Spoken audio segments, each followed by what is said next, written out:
Hello YouTube family, કેમ છો? I hope કે તમે બધા મજામાં. તો સવારના બધાને ગુડ મોર્નિંગ, હર હર મહાદેવ, જય માતાજી.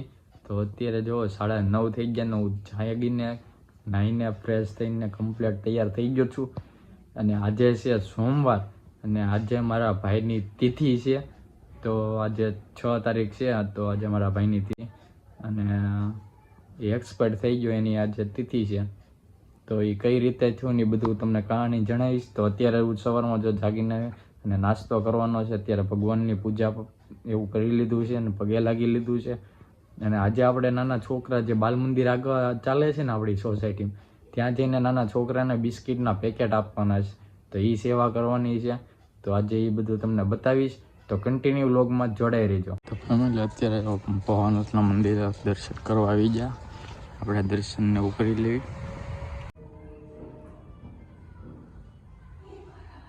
તો ફેમિલી અત્યારે જો 11:30 થઈ ગયા ને અત્યારે છે ને બાલ મંદિર જવાનું બિસ્કિટ દેવા. તો જો આપણે એટલા બિસ્કિટ લેવા છીએ, કેટલા 4 ને 5 પેકેટ છે, એટલે આ બધા છે ને આપણે બાલ મંદિર દેવાના છે. તો આપણે દેવા જ આવી.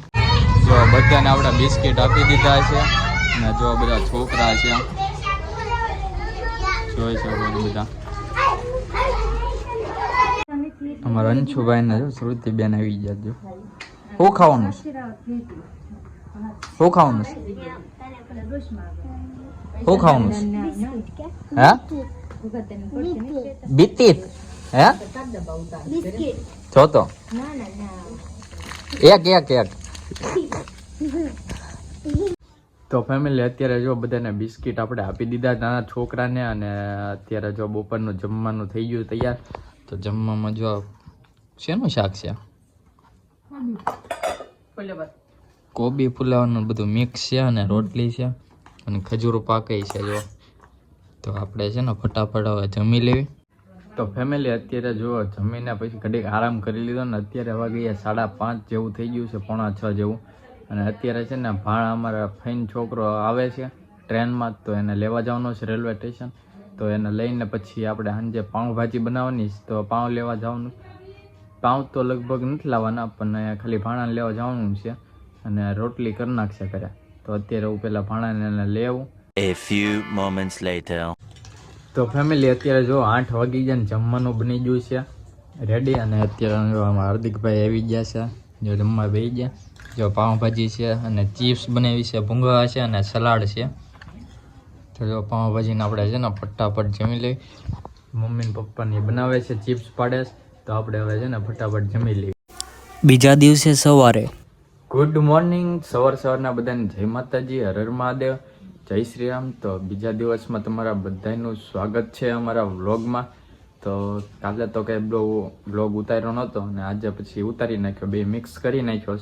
તો અત્યારે જો જાગીને ફ્રેશ થઈ ગયો છું નાહીને, અને અત્યારે કમ્પ્લીટ અને ઓફિસે જતો હતો વચ્ચે ને ઉતાર્યો નહોતો પછી વ્લોગ. તો અત્યારે જો જોઈન્ટ કરી દીધો છે, તો આજે વ્લોગ ઉતાર્યો. અને આજે છે રવિવાર અને અમારે બોટાદથી અમારા માસીનો છોકરો અમિત એ આજે આવ્યો છે. તો એને મળવા જવાનું છે. તો અત્યારે જો જાગીને અત્યારે વાગી ગયા 10 અને નાહીને ફ્રેશ થઈ ગયો છું. અને કાલ નહીં તો પરમ દિવસે ઉત્તરાયણ છે.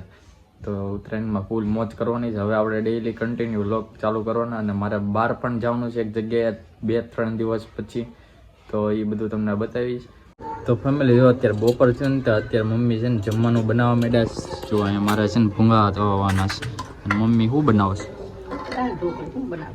દાળ ઢોકળી બનાવવાના. આપણે ભૂંગળા તળવાના છે. તળી નાખી પછી છે ને આપણે બપોરે જમવાનું થઈ જાય એટલે જમી લેવી. અને પછી આપણે જવાનું છે અમિતભાઈ પાસે. તો ફટાફટ આપણે છે ને બધું રસોઈમાં મદદ કરાવી પછી જમી લેવી. તો ફેમિલી અત્યારે જો બપોરનું બની ગયું જમવાનું ને જમવા બેસી ગયા છીએ અમે. તો અત્યારે જમવામાં જો દાળ ઢોકળી છે, દહીં નાખ્યું છે, ભૂંગળા છે, રોટલી છે. તો અત્યારે જો મમ્મી ને પપ્પાને જમવા બેસી ગયા અને આપણે ફટાફટ જમી લઈએ પછી આપણે જવાનું છે બહાર. તો પહેલાં જમીને પછી જઈએ આપણે બહાર. ફેમિલી અત્યારે અમે જ્ઞાન મંદિર કોલેજમાં પહોંચી ગયા ને ત્યાં વિજ્ઞાન મેળો છે ને તો જોવાના જ. તો અત્યારે અમારા જયદીપભાઈ છે, દલપતભાઈ છે ને હરિભાઈ આ બાજુ જો આપણે અહીંયા જો આવી ગયા છીએ. તો અંદર જઈને તમને બતાવીએ. જો આ પ્રોજેક્ટ છે ને આપણે અહીંયા ઊભા રહેવાનું ને એ બતાવે. અહીંયા જો તમને દેખાડે છેડ છો ઉદાસ છો એવી રીતે છે અહીંયા.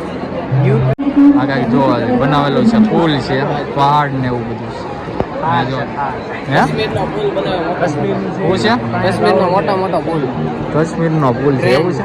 ટ્રેન આવે જો અહીંયા. તો ફેમિલી અત્યારે જો બધું બધા જોઈ લીધું છે ને, બહુ જામે એવું ન બધું ઇંગ્લિશમાં ઘણું બધું સારું હતું. અમે થોડુંક જોઈને ફટાફટ બહાર નીકળી ગયા છીએ. તો અત્યારે જો અમે હરિભાઈ ને દલપતભાઈ ને બધા જો આ બાજુ કંઈક છે જો ખટારાસ આવું કંઈક જો દોરેલું છે. તો અત્યારે જો હવે બહાર નીકળી ગયા છે ને બહાર જઈએ હવે કંઈક. તો ફેમિલી અત્યારે જો જ્ઞાન મંજરી કોલેજથી ને વૈયા ને અત્યારે સરદારનગર ને સરદારનગરમાં છે ને એક સર્કલ છે ને જે સરદારનગર, ત્યાં આવી જાય છે ફોટોશૂટ કરવા. તો અત્યારે જો અહીંયા આગળ જાય છે બધા ભાઈઓ અને અહીંયા જો સર્કલે આવી જાય છે સરદારનગર સર્કલ લેવા ફોટોશૂટ કરવા. મસ્ત બગીચો છે આ સર્કલની અંદર ને અહીંયા આપણે ઘણી રીલ્સો જોઈએ છીએ આપણે ઇન્સ્ટાગ્રામમાં. તો અત્યારે જો આપણે ત્યાં થોડીક રીલ્સો ને એવું શૂટ કરી લેવી. તો અમારી સાથે હરિભાઈ જોડાઈ રહ્યા. હરિભાઈ તમને કેવું લાગ્યું આવીને અહીંયા? બહુ મજા આવી. બહુ મજા આવી. ફોટા કેવા મસ્ત એક નંબર પડ્યા. તો જો અહીંયા ફોટોશૂટ ચાલુ જ છે અને જો દલપત કિંગ ને ગુરુકુળ સ્કૂલ છે અને જો સર્કલ છે. રીલ્સોમાં તમે જોયું હશે ટ્રેન્ડિંગ હાલે છે જોરદારનું. તો બધા આવી જાજો અહીંયા. શું કેવું દલપતભાઈ? તો ફેમિલી જો અત્યારે ઘરે એવો છું ને અત્યારે છે ને 7:30 જેવું થઈ ગયું છે ને અંધારું થઈ ગયું ને લાઇટ છે ને વહી ગઈ છે ક્યારું નહીં. તો અત્યારે છે ને જમવાનું તૈયાર થઈ છે. તો જમવામાં શું બને ખબર છે? જો પકોડા બને છે પકોડા અને મમ્મી જો લાબડું તૈયાર કરે છે. તને બહુ ભાવે છે ને પકોડા? હા. તો જો પપ્પાએ મસાલો ભરે છે ને બ્રેડ તૈયાર થઈ ગઈ છે. મસ્ત મજાનો થાય છે તૈયાર. તો ફટાફટ બને ને પછી આપણે જમી લેવી. ત્યાં લાઇટ આવી જાય. તો ફેમિલી અત્યારે જો 8 વાગી ગયા ને 8:15 જેવું થઈ ગયું છે.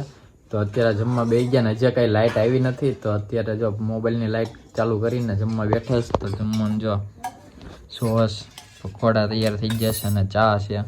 પકોડા જો એટલા બધા બન્યા. પપ્પા જો ચટણીની ઉલેન મમ્મી બેસી ગયા છે. એના ટાઈટ બહુ આતી લાગે છે. તો મસ્તું ખાવશે તારે?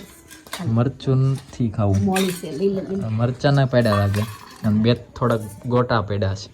તો ફટાફટ છે ને હવે જમી લેવી. તો ફેમિલી અત્યારે જો બધા જમી લીધું છે ને બધા ફ્રી થઈ ગયા ને હજી તોય લાઇટ આવી નથી. 9:15 થઈ ગયા છે તોય હજી લાઇટ નથી આવી. અત્યારે બધા કામ કરે છે. મમ્મી વાસણ ધોઈ ગયા ને પપ્પા ત્યાં બહાર બેઠા છે. તો અત્યારે બધાએ જમી લીધું છે. અને આ મારા ભાઈનું કહેવાનું હતું. તો એમાં એવું હતું મારો ભાઈ જ્યારે નાનો હતો ને 5 વર્ષ જેવો હતો ત્યારે એ રમતો હતો અને પોલિયો પીવરાવે ને ત્યારે એ પોલિયો પીવરાવ્યો અને ત્યારે એ રડતો હતો. ત્યાં રોતા એને પોલિયો પાયો હતો. એને શ્વાસનો એમાં પોલિયો ચડી ગયો હતો. તો એમાં એ એક્સપાયર્ડ થઈ ગયો હતો મારો ભાઈ. તો એવું બધું હતું. એની તિથિ હતી એટલે એના નાના છોકરાને રાજી કરવા બિસ્કિટ ને એવું આપણે વેચ્યું હતું. તો બસ આપણે આ વ્લોગ અહીંયા પૂરો કરીએ. તો આ વ્લોગ તમને કેવો લાગ્યો કોમેન્ટમાં જણાવજો. જો સારો લાગ્યો હોય તો લાઈક કરજો, શેર કરજો અને નવા આવ્યો તો ચેનલને સબસ્ક્રાઈબ કરવાનું ભૂલતા નહીં. મળીએ નવા વ્લોગ સાથે. ત્યાં સુધી બધાને good night. Har Har Mahadev. Bye by.